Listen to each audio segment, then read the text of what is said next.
Ku danna mana subscribe sannan ku danna alamar ƙararrawa domin samun sababbin shirye-shiryenmu na Kannywood Radio. Aminu Bello Masani muna tare da shi kuma ina ba shi shawarwari kuma yana ɗauka akan matasa kuma a al'amuran da za su gabatar da gwamnati. Kwanakin baya an ji wani daga cikin waɗanda suka bada gudunmawa a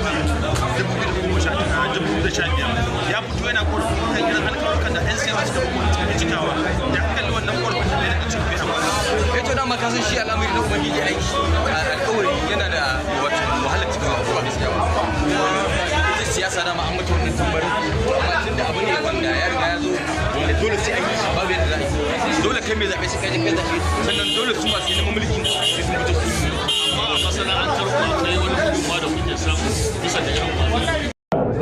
You welcome my dear friend, an actor, an MC, a producer, or many, many one. Representative. My big brother. Ladies and gentlemen, Honorable Sadi Yerima, Niger, special duties.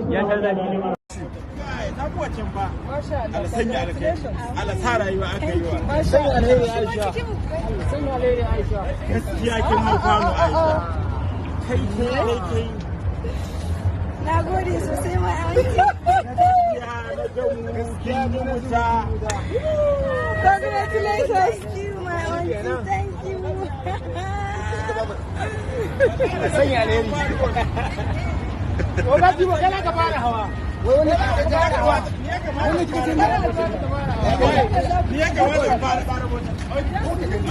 Ku danna mana subscribe sannan ku danna alamar ƙararrawa domin samun sababbin shirye-shiryenmu na Kannywood Radio.